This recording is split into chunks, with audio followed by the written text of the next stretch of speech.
nombre es Ricardo Aparicio y mi tema a presentarles son las leyes de Maxwell. En 1864, James Clerk Maxwell publicó una de las obras maestras de la ciencia, una teoría dinámica del campo electromagnético.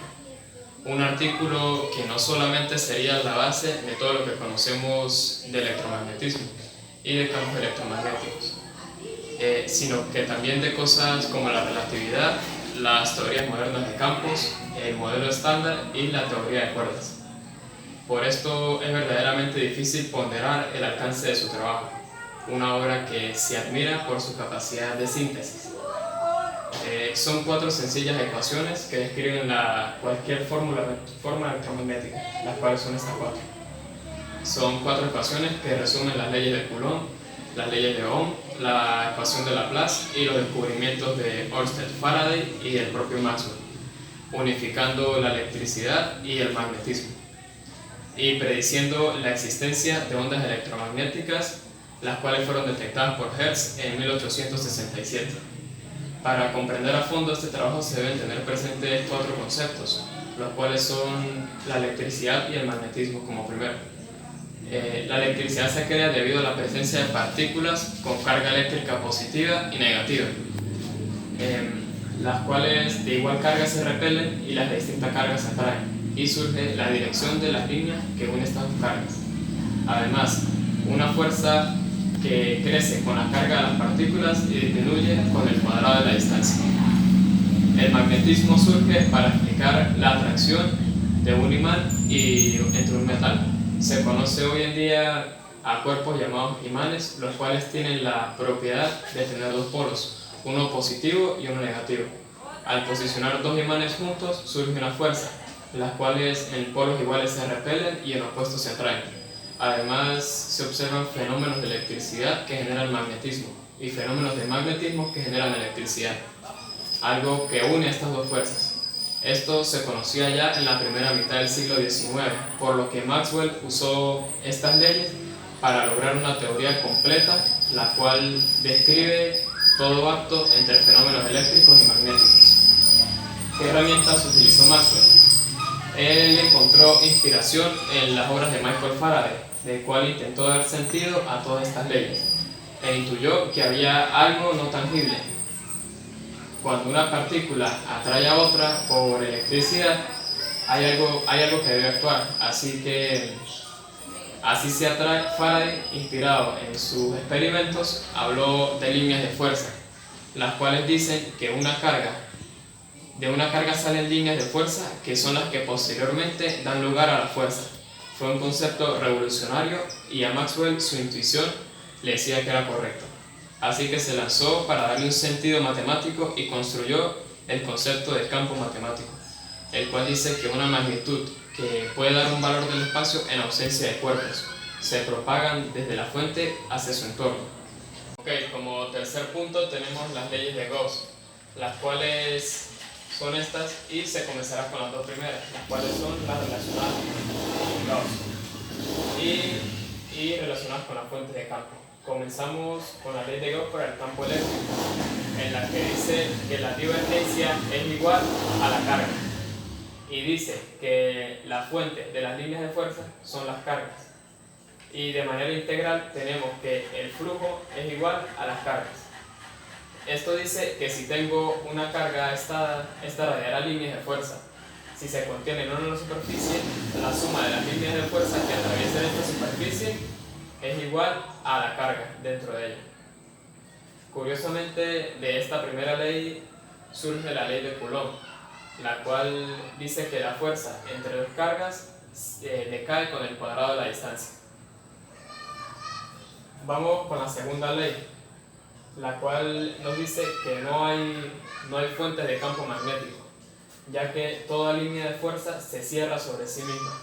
Esto en el campo magnético, ya que en el campo eléctrico sí existen, las cuales son las cargas positivas o cargas negativas. En el caso magnético, los polos norte y sur siempre van desparejas. Nunca se verá un polo aislado, por esto su divergencia es 0, ya que todo vuelve, y en su formulación integral tenemos que el flujo de la línea de fuerza es igual a 0. Como cuarto punto tenemos las leyes de Ampère y de Faraday, las cuales ahora se analiza qué pasa cuando los campos eléctricos y magnéticos varían en el tiempo, cuando las cargas están en movimiento. Observaron que surge una conexión entre la electricidad y el magnetismo, las cuales son estas leyes que ahora con el concepto de campo quedan de esta manera. Y dicen que Ampère dice que las corrientes por un hilo generan un campo magnético circular, el cual es el siguiente. Faraday confirmó lo mismo, que la variación de corriente genera un campo magnético variable, el cual generará una corriente. Un flujo variable de campo magnético genera corriente en una espiral, lo que finalmente, matemáticamente, es lo siguiente. Se dice que el campo magnético variable es igual al campo eléctrico rotacional. Hay un término extra en la ley de Ampère, el cual Maxwell introdujo, el cual es la corriente de desplazamiento. Este término se introdujo debido a que, para que la ley no violara un principio, el cual es el principio de continuidad. ¿Qué consecuencias tuvo? Cuando Maxwell acabó su trabajo en una granja en Escocia, se llevó una gran sorpresa, ya que la solución de sus ecuaciones dinámicas es una ecuación que le resultaba familiar, la ecuación de ondas, y describe la propagación de una perturbación, es decir, de una onda, las cuales son las siguientes. Y la ecuación de onda es esta, lo cual genera la duda: ¿a qué velocidad se propaga esta onda? Para lo que solamente se necesitaba saber el valor de dos constantes, la permitividad dieléctrica del vacío y la permitividad magnética del vacío, valores que ya habían sido medidos. Por lo tanto, introdujo Maxwell, no podemos evitar la conclusión de que la luz consiste en las ondulaciones transversales del mismo medio, que es la causa de los fenómenos eléctricos y magnéticos. Fue lo que dijo Maxwell, y sí, la luz es una onda descrita por las leyes de Maxwell, de una longitud de onda determinada, lo que hoy se conoce como el rango visible, unos cientos de nanómetros. Esto dio inicio a una gran transformación social, la existencia de muchas ondas más, es decir, la revolución de las comunicaciones, y también un enorme paso para la comprensión del universo, ya que la unificación de la electricidad y el magnetismo y la óptica. A modo de conclusión, se dice que el trabajo de Maxwell fue mucho más profundo que solamente juntar todas estas ecuaciones, lo cual fue un trabajo genuino de más de 9 años, uno de los más originales de la historia de la ciencia, ya que cuando Maxwell, con 25 años, formuló un marco coherente para tantas leyes, su inspiración vino en parte de Faraday, el cual ya tenía propuesta su idea de fuerza, pero carecía de conceptos matemáticos, por lo que no pudo presentar formalmente su síntesis. Y Maxwell leyó su trabajo y le pareció una intuición tan maravillosa que se encargó de transcribir sus ideas con términos matemáticos. Trabajó por analogía para crear su teoría, en la cual constó de 20 ecuaciones, las cuales relacionaban electricidad y magnetismo, las cuales posteriormente se transcribieron a 4 ecuaciones. Fue un cambio de paradigma de un universo mecanicista, donde todo funcionaba con cuerpos físicos, a uno donde existen cosas intangibles como lo son los cuerpos. Siguiendo con el ejercicio de resolver, en el cual su enunciado dice que existe una onda electromagnética en el espacio vacío, donde los componentes de campo son la componente eléctrica y la componente magnética. Debemos demostrar que ambos son solución de las ecuaciones de Maxwell, por lo que para la primera ecuación se tiene lo siguiente: la primera ecuación de Maxwell y su divergencia, en la cual, recordando la ecuación para la divergencia, tenemos lo siguiente. Y el campo eléctrico solamente tiene componentes X, por lo tanto, respecto a Z y respecto a Y sería igual a 0. Por lo tanto, nos queda este término. Calculando su parcial nos queda esto. Luego se despeja ρ de la ecuación y la vamos a volver a sustituir en la ecuación inicial.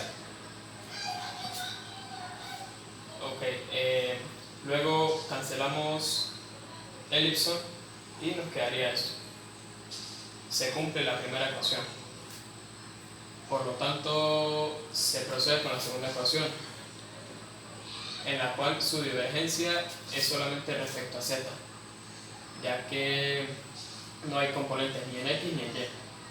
Por lo tanto, debemos calcular el parcial de este valor, por lo que también nos va a dar 0 porque no tenemos componentes en z. Y por lo tanto se cumple la segunda ecuación. Ok, seguimos con la tercera ecuación de Maxwell, la cual se tiene el rotacional del campo eléctrico. Y por lo tanto se va a calcular el rotacional, el cual nos va a dar esta determinante. Al momento de efectuarla nos va a dar estos valores, los cuales aquí nos va a dar 0. Luego procedemos acá y nos quedaría este valor, el cual nos va a dar negativo.